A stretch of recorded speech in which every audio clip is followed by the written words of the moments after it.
Uh, yeah, intro all over again. No, I missed some of the intro, but if you're taking notes on this call, what I really want you to take away is you've seen the way I've run an office for 1 day, 1 week, 2 weeks, 3 months, 6 months, way too long if you're Trevor. Um, and the point I want you to notice is that you don't have to run an office the way I do.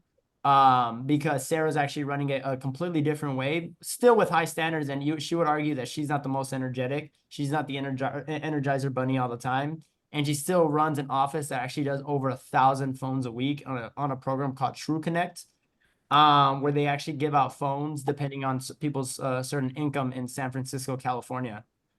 She's from Minnesota. Minnesota, yeah. She's from Minnesota, traveled all over the place. Wherever there was money, she was probably there because she had it. Um, Somehow she found Dallas, actually got hired. And upline was Madison and Tommy all the way through. She had a great journey all the way through and opened up with actually another owner. And things happened, of course, and now she actually runs a great office. I think there's over 40 people. She has 28 leaders in her crew right now. 28 leaders, right, Sarah? Yo, we got rid of one to 27. 27 because one leader didn't want to lead. So now they're leading the path to unemployment. So they got promoted to customer. Now we're back down to 27, which is still more than us. So you can still learn. But I don't want to take too much away from her. Sarah's running a great office, great operation. She's a great cross-line running partner. I look at her whenever I just want to know what the blueprint looks like. So I have a ton of respect for her. If you don't, just hop off the call right now. But feel free to take notes. Other than that, I'm gonna be taking tons of notes. I'll probably add in and do a couple of questions because I'm sanguine. But other than that, I'll be here shutting up and just learning from the best. So, Sarah, take it away. Yes, I appreciate you guys letting me speak. Like I said, I'm really not a big talker. Like I did not probably talk my first like 6 months. Like Richard always likes to make jokes that he doesn't even think I said a word the whole training. But yeah, I'm from Minnesota.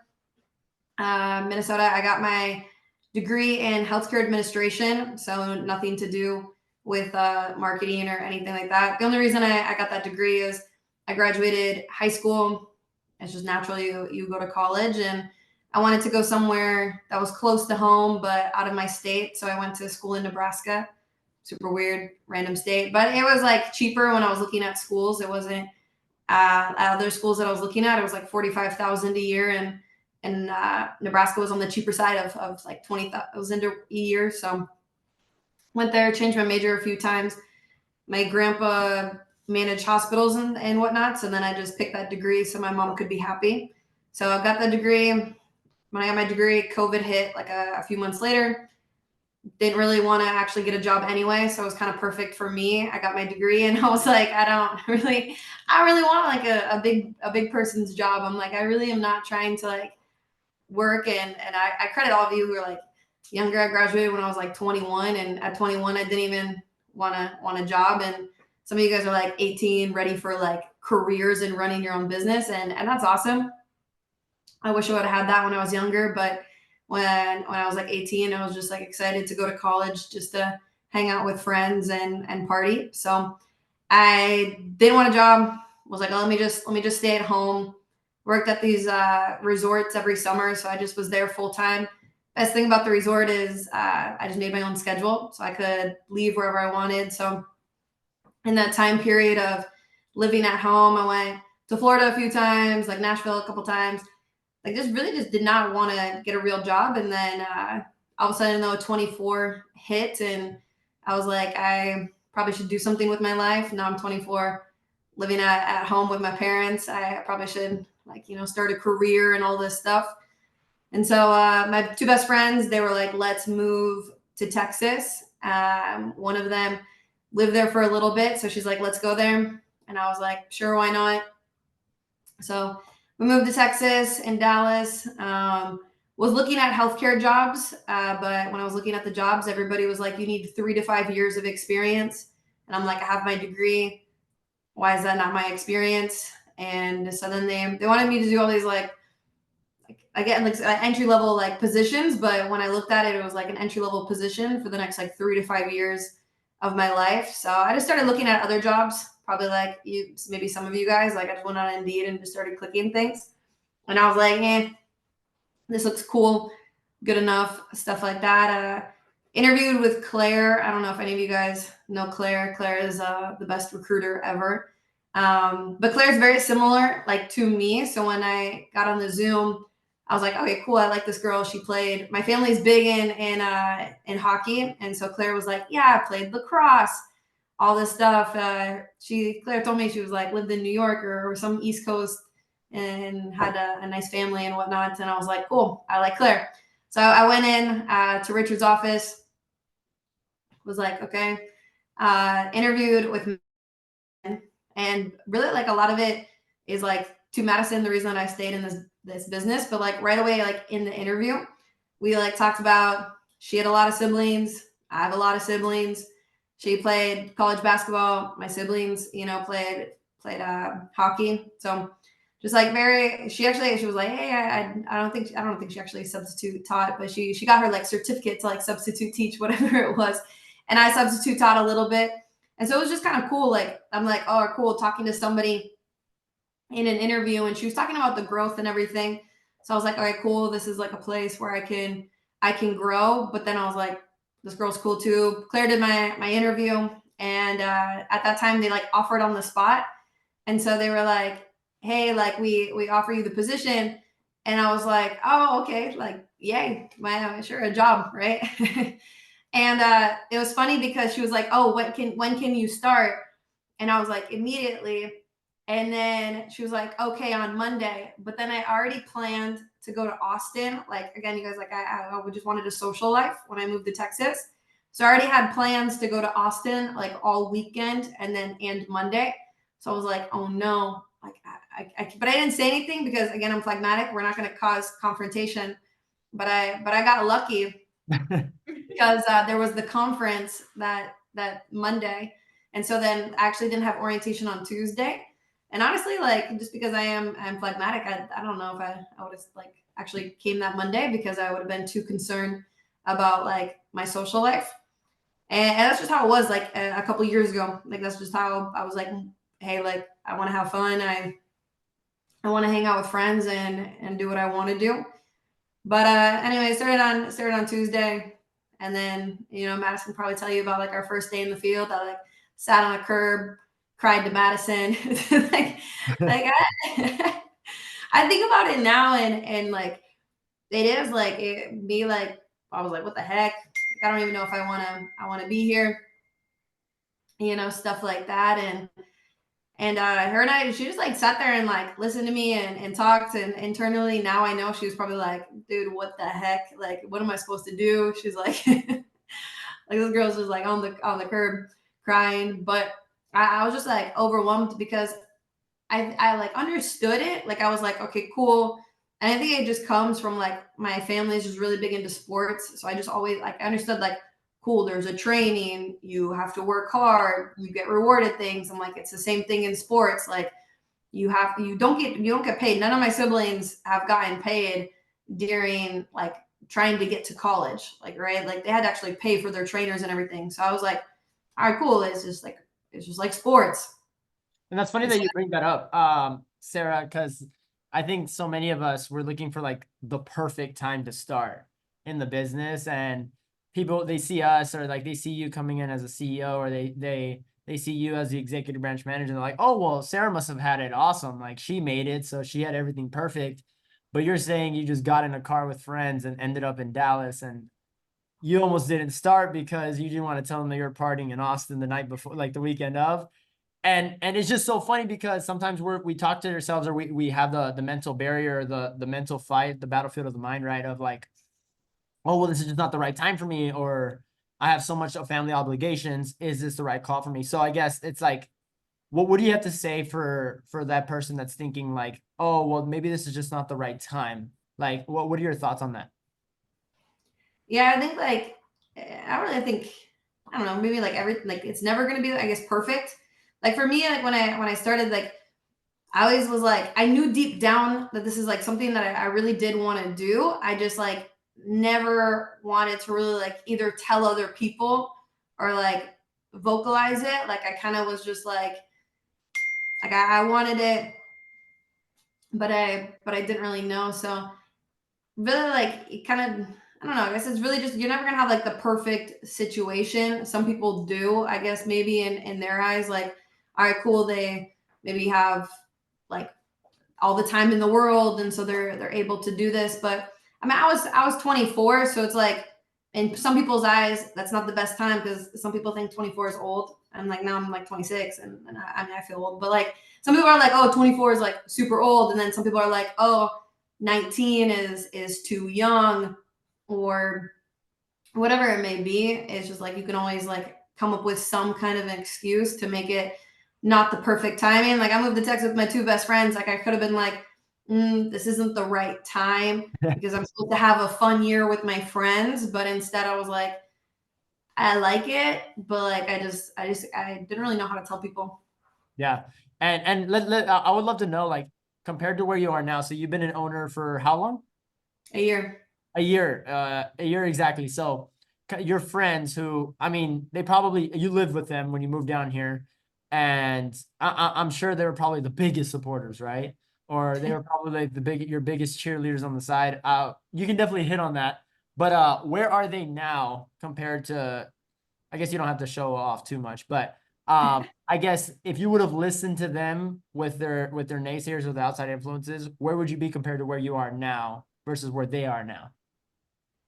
Yeah, and it's weird because I like me and my friends, like we obviously like fell off a, not like off a friendship. I struggled with it for a while because I wanted to do this business, but then like they weren't really supportive. But I knew I wanted to do it, and I actually had a talk with like Julia Davis. I don't know if you guys know Julia Davis, but yeah, it's like she kind of told me, like, she's like, hey, if your friends are your friends, like they'll be there for you after a couple of months. And so I just kind of was like, okay, cool. If they're my friends, they'll be there after a couple months. And so I really didn't talk to them or hang out with them for like 6 months. And that was really when I was like growing in the training. And so after, like, I really just kind of pushed through all of that. At the end, before I left, I was like, we went and we like got dinner and stuff. And I was like, this is my business card. This is my website, stuff like that. So, and then after I opened up last year, it was like a little rocky. Like I would be honest, like I struggled like my first couple months. Mhm. And then once I started like catching my footing and we started doing really well, then my best friend, she actually like called me and she was like, hey, how are things? And I'm like, it's good. She's like, guess what? I'm like, what? She's like, I got fired from my job. And I'm like, damn. I'm like, that's crazy. I'm like, a year ago, she was telling me, you know, to quit this business. And then a year later, she calls me that she ended up getting fired from her job. And I mean, hey, she found a new job. It was a couple months later, but you know, they're just both in Dallas. Um, just she got a new job, but like in Dallas, she's probably making like 40, 45, 50,000 like a year. And then the other one is still in school, but also like kind of working. Mhm. So And you made 45, 50,000 in the last month, if I'm doing the math right. That's awesome, man. That's so cool. And one thing I wanted to talk about what you said is that you kind of just pushed through it. You talked to Julia Davis. You clearly networked out with someone who was at the finish line and where you wanted to be. Um, and they were able to give you that perspective. But I kind of wanted to dig in a little bit more. So we talked about on your journey through getting started. Now, I would love to talk about your journey going through the training, because everyone here is still doing the door to door. Everyone here is still doing the actual training program. And a lot of people, of course, I think we can all agree, like door to door isn't the sexiest job. It's actually not sexy at all. And I think sometimes we try to butter up, like put lipstick on the pig, and we try to like make it a taboo topic and not talk about it. Or maybe some people are embarrassed to say they go door to door. I love your story because you didn't need door to door. You didn't need any of it, actually. That's why you're old money. That's what we used to call you. So I would love for you to talk about that mentality, because for me, I was residentially flexible. I was broke. I swam over here. So like I needed the business. Okay. But for you who has a little bit of like a plan B, or maybe had some cushion to maybe look at and explore other options, I would love for you to kind of talk to those people who have a degree or have financial security or have other jobs or have other professions. what's your advice to them when they try to like battle that? Should I go door to door for 6 months?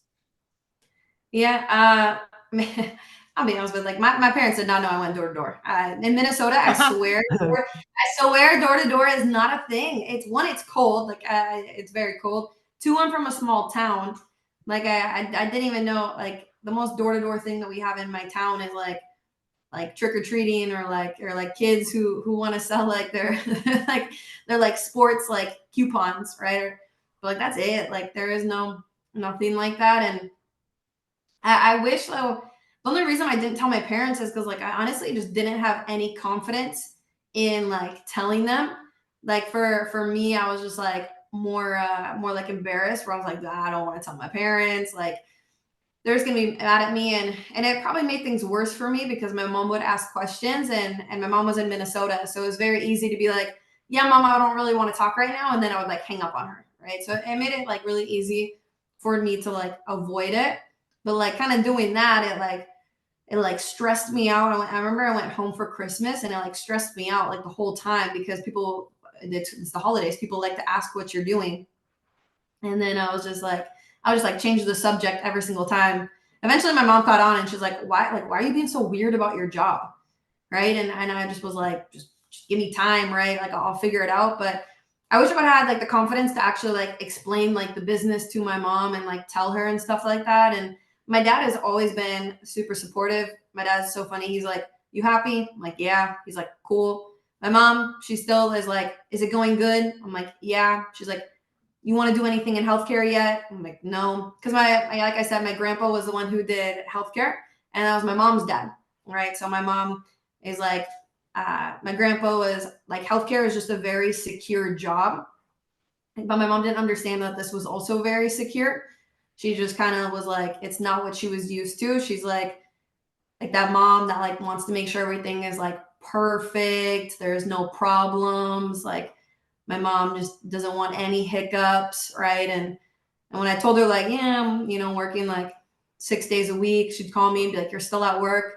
And I'd be like, "No," I'm like, like I'll make up some random thing, like I'm on a walk. I'm like, like I don't make up things because I wasn't confident. And then it's like now I just realized like I'll still tell my mom things and like she just doesn't understand it because like I've never actually explained it to her from the beginning. So now when I'm telling her about how I'm like promoting people, she's like, that's weird. Like she doesn't understand it.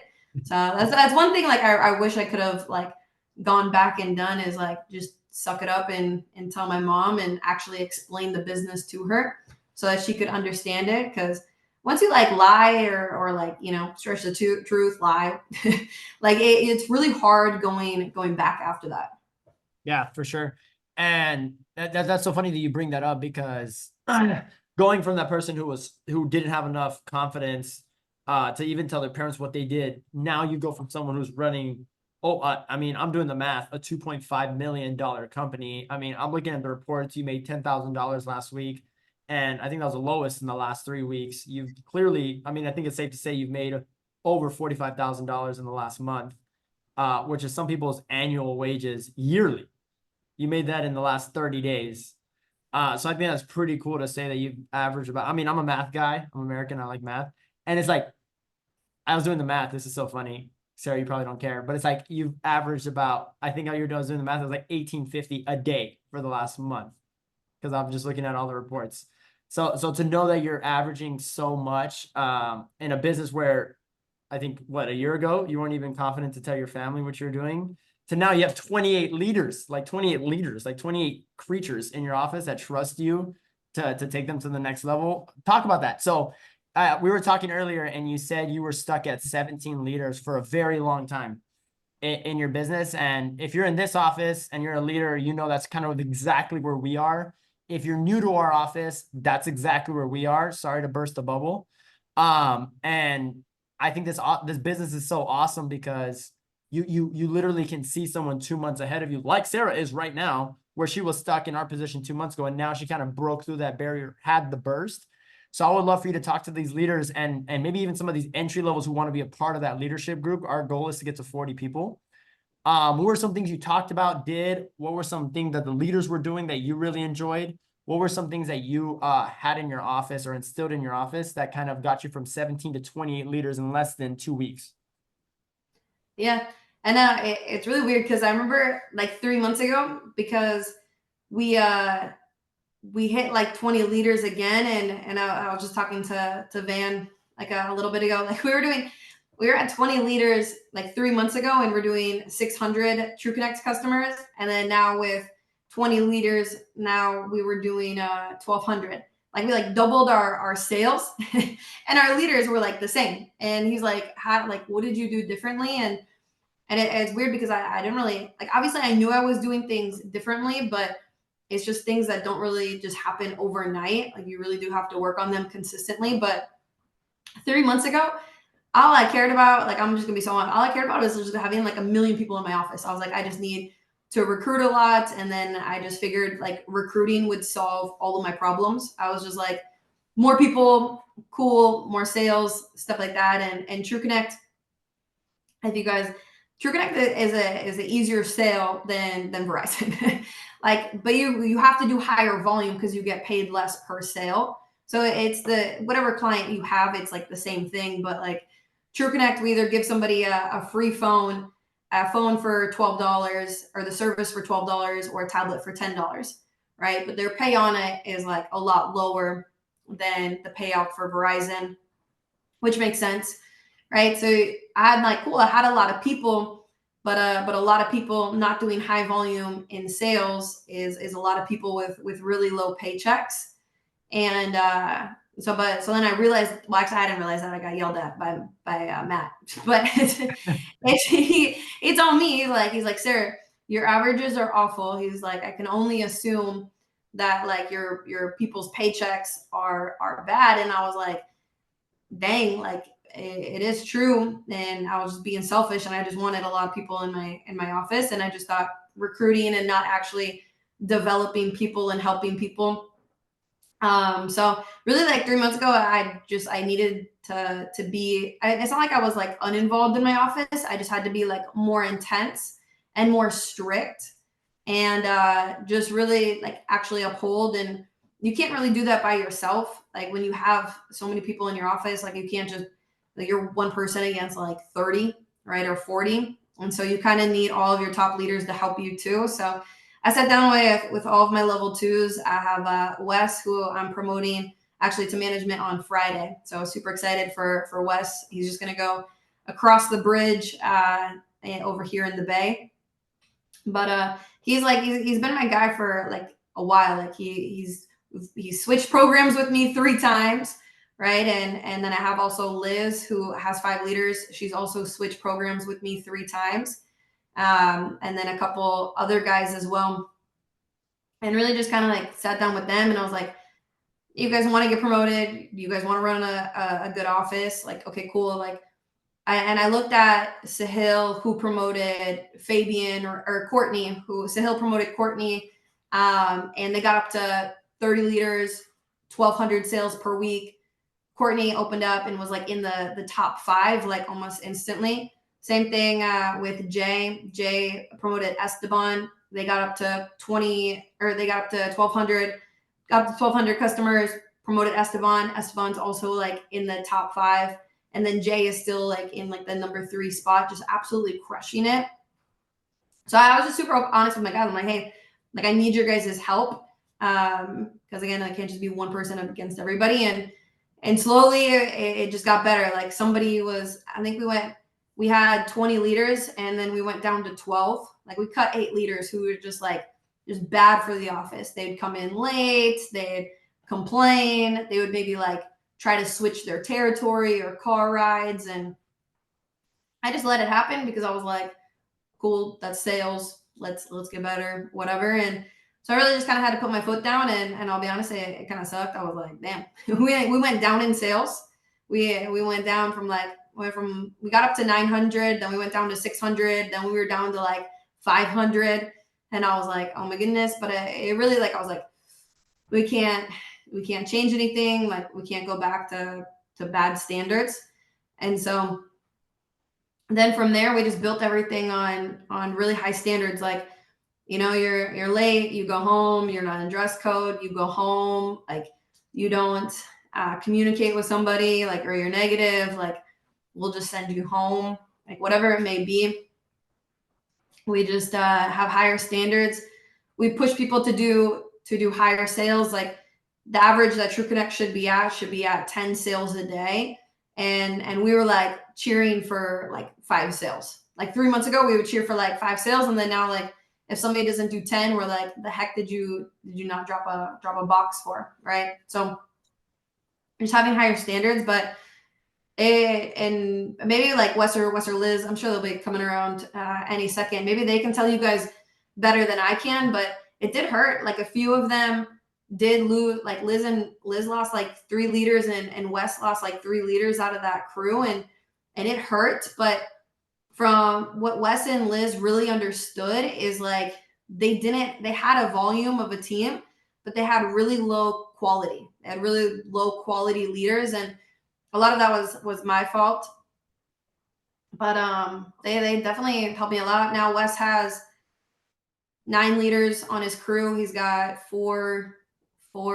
first gens, and then he has 5 second gens, I think. Yeah, 3 and 2. Yeah, so 5 second gens, 4 first gens. His team is almost doing half of the sales, like in the office. They're doing almost 600, and probably 3 months ago, his team was doing 200 sales with like the same amount of people. So like he's gone up 400 sales. So now I just know that like my guys are better for it. So I know it hurts because I remember in the training I had 4 leaders, and then 2 of them like were actually really bad, like really bad leaders. And I thought like, cool, I have a team of people, but really like the quality of it was of the team was just really low. So that's probably the biggest thing. And then now we just have a lot more of like team unity. All my level 2s, they have to like have team nights with each other, not cross lining, because that naturally we cross line right with people. So but they had to have like their goals, be involved in each other's teams. And so the biggest thing is I just like been telling my guys for like the last like couple months, like I don't care who's on whose team, like you guys need to treat everybody like it's your first gen, and that's the only way that we're gonna grow them. Like all of you guys on this call too, like you guys all can get promoted. Like there's not a cap. It's not like there's like a select people. Again, I come from like the sports like world. It's like in sports, like you either make the team or you don't make the team. Like you make the cut of the roster or you're out, and it's a lot more competitive, right? But when you make you in this business, like anybody can make it. So I make sure my guys know that too, and I make sure just in the office, like everybody knows that they can get to management. But that's why you got to treat everybody like it's just like the same in the office. Like you can't be selfish that this is my team, I'm only going to help my team. That's awesome. And I love what you said about like one thing I wrote down was you got to be okay going back to rewrite the standards. And I mean, I can speak for myself who's a sanguine. And if you're new to the business and you know what sanguine is, it means like you love higher volume, you love there being more headcount, you like the life of the party. So I definitely resonate with that when you're like you're afraid to take one step back because you need to go and slow it down in order to kind of rewrite the steps. And I know a ton of my leaders are probably going through that right now where they kind of dropped in their team in terms of volume, but in reality, that was already dead weight to begin with. So I love that you hit that part. I think right now, I think is it cool if we open it up for questions, Sarah? Yeah. Awesome. All right, guys. Well, feel free to answer any questions. I mean, ask any questions, guys. First days, second days, last days. Anyone, leaders in a slump, talk about it. Sarah's definitely been through the ups and downs of everything for sure. She's absolutely phenomenal. So does anybody have any questions? Right. Let's do this in a gallery view so I can see everyone. So does anybody have any questions? I think we got Dante. You got a question, bro? Go ahead. Yeah, when we go do the leads and stuff tomorrow, we're like shadowing our leader, or like how's that going? Okay, cool. Tell me about that later, okay, bro?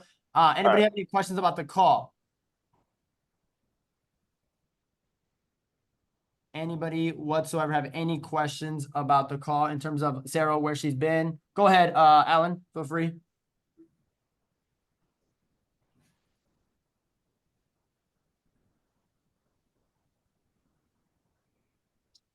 Oh, you're on mute, brother. So sorry. I wish I would have told you earlier. All right, no worries.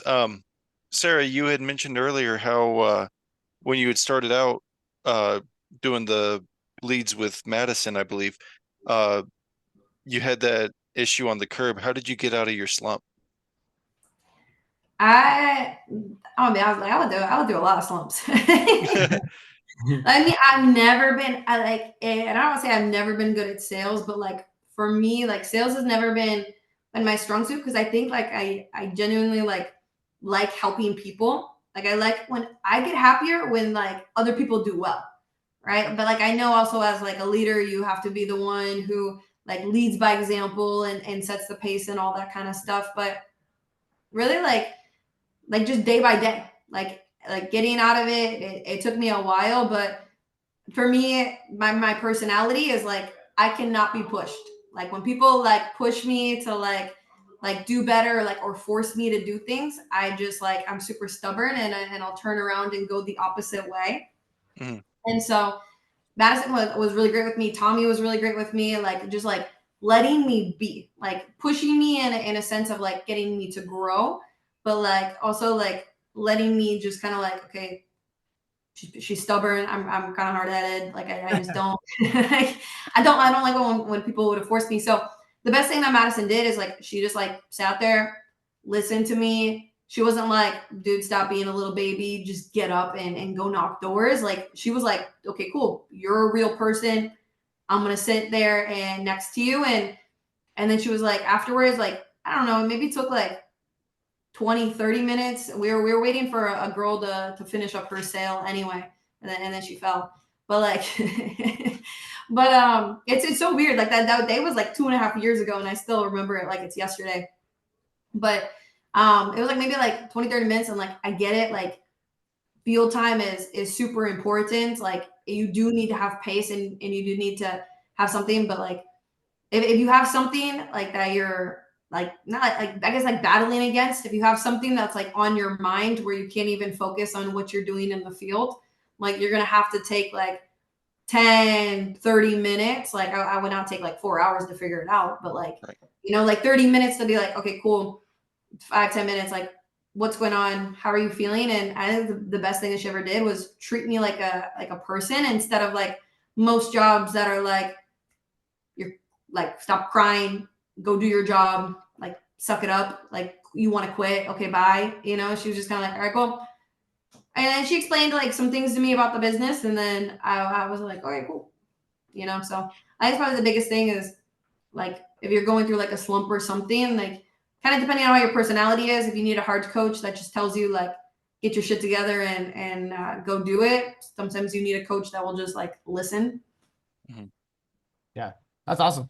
Yeah, for sure. And I know for me, I'm the other way around where I'm just like, I love when Richard gets in my face and tells me to just suck it the hell up. And so I know for me in my office, that's what I revert to because that's the way I want to be talked to. So I would have never retained a Sarah because for me, I'm like, I saw her on the curb. I would be like, yo, move so I can get this sale. And so it's just really cool to be like, hey, this person was a janitor and was able to stop and actually like open up this girl's heart and kind of see the bigger picture, which kind of separates us from a lot of other businesses. And what I really loved about this business, absolutely. So great question there, Alan. Does anybody else have any other questions? Delaney's, because I can't see who the other hand is attached to. Oh, go for it. Unmute. Okay. My question was, with you being like a phlegmatic, how did you use that to your advantage, like in ownership? Because I feel like you see a lot of like sanguine and a lot of like cholerics, things like that. How did you use being phlegmatic to your advantage? I think the best thing that Richard ever did for me is Richard always told me you don't have to run an office like me. Like it's so true. Like there's so many like different owners with different personalities. Like I'm very like phlegmatic. I think my strength or a strength of phlegmatics is like we are naturally very chill. Like phlegmatics, for those of you who don't know, right? Like phlegmatics are very chill. Like they're very calm. They usually say the phlegmatics are lazy, which there definitely is some flare ups, but like right, like you like phlegmatics are just very like more shy, introverted. And so I think like the best thing that it is, because phlegmatics are so like just kind of chill, it gives us an advantage to like the people who want to be the spotlight or the people that want to be listened to.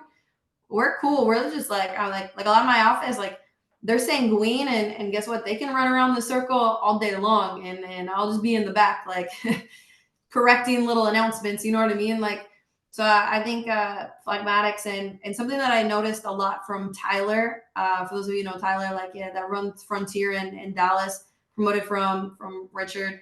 He would always go up to people like in like the circle or just in the office and just like talk to people one-on-one, just like putting belief into him or into them, like just like, hey dude, you're gonna crush it today. Can you do X amount of sales for me? Like, you got this. Or like he'll just walk around and compliment somebody's shoes. And Tyler just makes people feel so good, but you'll never see Tyler just running around the room and being the energy person.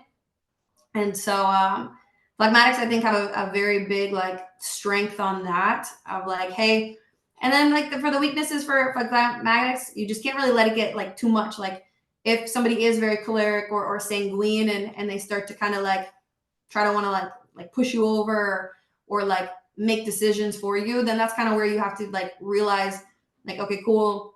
No, I'm the upline or I'm like the CEO, and not in like a cocky way, but just being like just more like people naturally will want to give you feedback where they think they can kind of like walk all over you. But yeah, shy people, phlegmatics, like we're just, I tell everybody all the time, and people probably don't like to hear it, but I'm always like, I'm just here. Like if you need me, I'm just here. Like if you like, people will be like, can I come visit? I'm like, sure, I'm here. Like you probably won't see anything like super crazy, but I just let people be their personalities. Again, I'm not going to force anybody to be like me. Or I have Wes. It's funny. Wes is the opposite of me. He's very choleric and very sanguine. And I'm like, you can do whatever you want. Like, and he knows when he goes and opens up, he can have the loudest and the craziest office that he wants, as long as no noise complaints. Wherever he ends up, maybe get him like a solo building so he doesn't have neighbors. But he's excited to run this crazy fun office, and I'm like black and white in my office. Like the most color I have is green. So That's so funny, right? And I love what you say about like you just let people remember that they can run their own office. I mean, that's one of the biggest takeaways I have. And great answer, by the way. Great freaking answer. I remember Tyler teaching me that, where he was like, bro, go around and just compliment everyone. That's huge. Ariana, I think we have time for 2 more questions.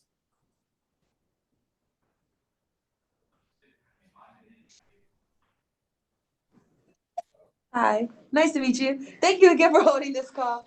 I had it kind of piggybacking off of Delaney's question.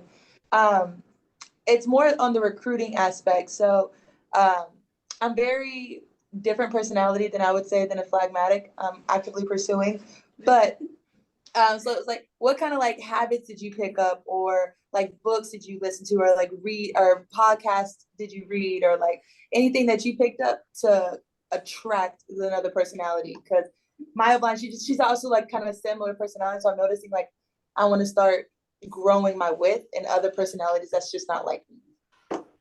Yeah, naturally you're gonna attract people who are like you, right? If you look at like Madison's the one who retained me, and again, like I said at the beginning, like similar backgrounds, right? So naturally you do retain people who are like you, but you're right, like to be able to get with, you're gonna have to do more. And I think really you just kind of have to, again, let them be their personality. And if you are sanguine or choleric, you are probably gonna have to dial it like down like a little bit, because I tell my guys all the time, it's just like in the field, like I'm sure all of your sales are not sanguines. I'm sure like your sales are people who are like super chill, and you're like, okay, cool, let me mirror them and also be super chill and relaxed.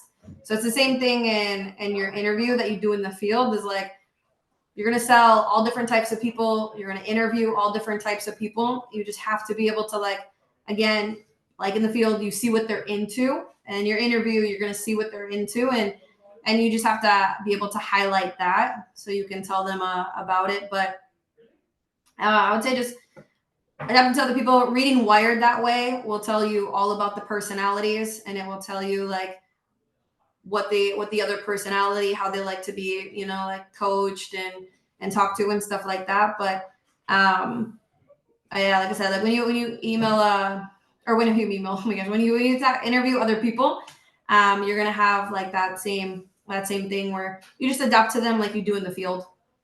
Yeah, great answer. And I love what you did by mirroring, like explaining the sales to the recruiting for sure.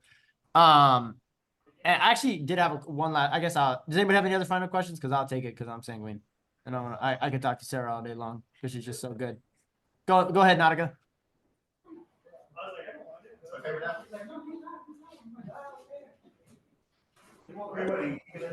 I just wanted to ask, can you describe your leadership style and how you motivate your team to achieve their goals?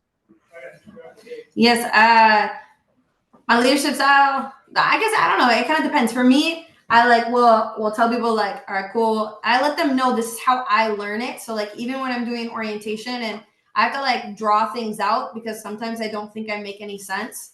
So like, I'll draw things that I'm explaining, but I'll tell people like, this is how I learn. So if you don't understand it this way, like you tell me so I can try to explain it the way that you understand. So that's probably like the biggest thing about my leadership style is really just adaptive, I guess. I don't know if that's a style, but I really just adapt to other people, how they want to learn. And then the second part, what was one more time you wanted? How do I motivate people? Right? So motivation, I'm gonna be so honest, I have always been motivated by bonuses and like prizes and presents and whatnot. That's how I'm motivated. If you're what it is, right? So my office, I love to do like bonuses. I love to do games.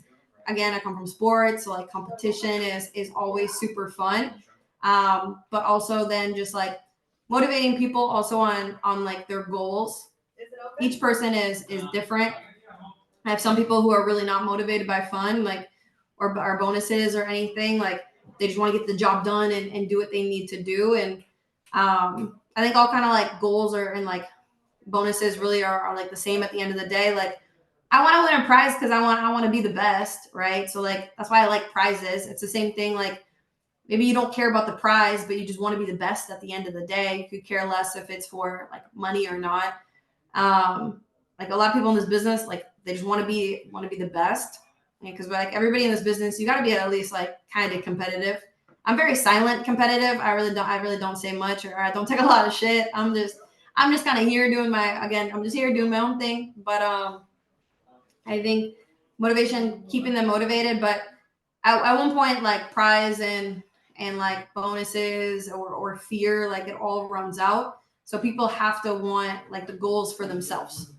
Like once you get to management, if you're not motivated to get to like regional consultant or national consultant, like you're gonna get bored of running an office, or like if you're in the training and you don't build any more leaders. But you'll find people like ever so often when I would get not like I guess like bored, but ever so often, people lose motivation. It's like you find that one person that just makes everything super exciting and you're motivated again because you want to help them. Our business is a very building people business. And so you want to like help other people. Do you want to say hi to Danny? Sure. Alejandro's here. But you want to be able to help other people. And that's what really like our whole business is. So if you don't want to help other people, you're really not going to have much motivation. That's awesome. Great question, Annika. And great answer, by the way. I'm glad, Sarah, you're on the West Coast, because if you're any closer, I think these people would quit and work for you. So I'm glad. Guys, so can we agree she smashed the call? Hopefully we can get her back on here. We'll bribe her again. But if all of us can definitely be grateful by applying this. I took a ton of notes in terms of like standards, community, going back, letting people cry on the curb, everything I took notes on. So I'm super grateful, Sarah, for everything you've done for the org. I'm grateful that you're somebody that people can look to and be like, hey, I see myself running an office like you. I'm sure if some of these guys said qualifiers to come visit you, you would say yes. So that's awesome. I'll step 8 that. But if you don't mind, Sarah, would you mind if I shared your information with the team or anything like that? Yeah, definitely. You guys call me. You guys it's kind of nice. You guys are 2 hours ahead. So like if it's 6 o'clock is always a great time to reach out to me because it's 8 o'clock your time and my guys are still in the field. Like they're just getting back now. So That's awesome. definitely. All right, guys. Well, I appreciate y'all. Just a couple of reminders. Richard is in our office tomorrow. Let me stop recording.